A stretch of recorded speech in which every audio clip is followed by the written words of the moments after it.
BJP Congress కుమ్మక్కై రాజకీయాలు చేస్తున్నాయని కేటీఆర్ చేసిన కమెంట్స్ కాకరేపుతున్నాయి. కేంద్ర సహాయ మంత్రి బండి సంజయ్, సీఎం రేవంత్ లాలూచీ పడ్డారన్న కేటీఆర్ వ్యాఖ్యలతో బీజేపీ బీఆర్ఎస్ మధ్య మాటల తూటాలు పేలుతున్నాయి.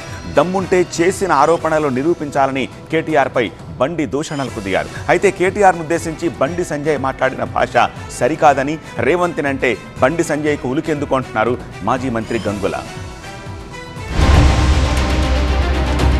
తెలంగాణ రాజకీయాల్లో అధికార కాంగ్రెస్, విపక్ష బీఆర్ఎస్ మధ్య యుద్ధం ఒకవైపు సాగుతుంటే, కాళేశ్వరం ఫోన్ ట్యాపింగ్ కేసులపై బీజేపీ బీఆర్ఎస్ మధ్య మాటలు తూటాలు పేలుతున్నాయి.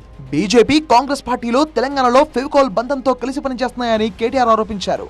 ముఖ్యంగా కాంగ్రెస్ అవినీతిపై బీజేపీ కేంద్ర మంత్రులు మౌనంగా ఉంటున్నారని, బండి సంజయ్, సీఎం రేవంత్ లాలూచీ పడ్డారని కేటీఆర్ విమర్శించారు.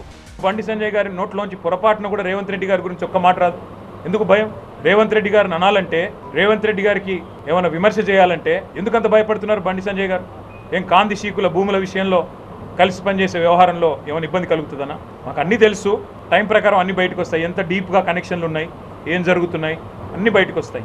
ఎవరికి సహాయంగా ఉంటున్నారు, సహాయ మంత్రి ఎవరికి సహాయంగా ఉంటున్నారు అన్ని బయటకు వస్తాయి. ఈ విమర్శలకు కౌంటర్ ఇస్తూ కేంద్ర సహాయ మంత్రి బండి సంజయ్ మాజీ మంత్రి కేటీఆర్ పై తీవ్రమైన భాషలో విరుచుకుపడ్డారు. మనిషి పుట్టుక పుడితే కేటీఆర్ తన సవాల్ స్వీకరించాలన్నారు. కేంద్ర మంత్రిగా తాను ఏం చేశానో కరీంనగర్ గడ్డ మీద నిలబడి చెప్తానని, దమ్ముంటే చర్చకు రావాలని బండి సంజయ్ సవాల్ విసిరారు. సీఎం రేవంత్ రెడ్డి, కేసీఆర్ ఇద్దరు రాహుకేతువులు లాంటి వారని, వారిద్దరి మధ్య కాంప్రమైజ్ పాలిటిక్స్ నడుస్తున్నాయని ఆయన ఆరోపించారు. చీమ కంటే హీనమైన బతుకు కేసీఆర్ కొడుకుది. డ్రగ్స్ డోస కొలుచుకుంటాడు, డోస కొలుచుకుంటున్నాడు. 24 గంటలు బండి సంజయ్ గారు పడతాడు. ఇది బయట పెట్టదాక నేను పక్క బయట పెట్టాల్సిందే, లేకుంటే సంగతి చెప్తాను నేను.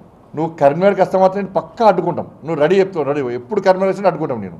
నువ్వు రేవంత్ రెడ్డి కలిసి మీ ఇద్దరు దోస్తులు కదా, నీ ఫోన్ ట్యాపింగ్ కేసు ఏడవా, నీ ఫామ్ హౌస్ కేసు ఏడవా, ఈ ఫార్ములా కేసు ఏడవా, డ్రగ్స్ కేసు ఏడవా, కాళేశ్వరం కేసు ఏడవా, విద్యుత్ కొనుగోలు కేసు ఏడవైనా కేసులని నువ్వు రేవంత్ రెడ్డి ఏం చేస్తూ ఇద్దరు కలిసి. కేటీఆర్ పై బండి సంజయ్ వ్యాఖ్యలకు మాజీ మంత్రి గంగుల కమలాకర్ కౌంటర్ ఇచ్చారు. బండి సంజయ్ మాట్లాడిన భాష సరికాదన్నారు. రేవంత్ అంటే బండి సంజయ్కి ఉలికెందుకని గంగుల ప్రశ్నించారు.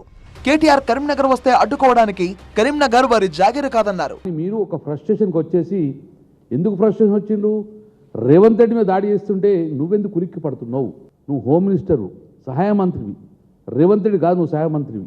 కేటీఆర్ మీద వాడిన భాష నిజంగా చాలా సిగ్గుపడుతున్నాం. తర్వాత 48 గంటలలో ఆన్సర్ చేయకపోతే కరీంనగర్ ఎట్లా అడుగు పెడుతుంది? డెఫినెట్గా రేపేస్తాం. అడ్డుకుంటారా మీరు? మీ కరీంనగర్కి వస్తే రాను పెట్టము. ఎవ్వరి జాగిరి కాదు ఇది కరీంనగర్, తెలంగాణ కరీంనగర్. డెఫినెట్గా మేము వస్తాము. ఎవరు అడ్డుకుంటా చూడండి. ఇటీవలే పరిణామాలతో కేటీఆర్, బండి సంజయ్ మధ్య విమర్శల ఎపిసోడ్ కు ఎండ్ కట్ పడేలా కనిపించడం లేదు.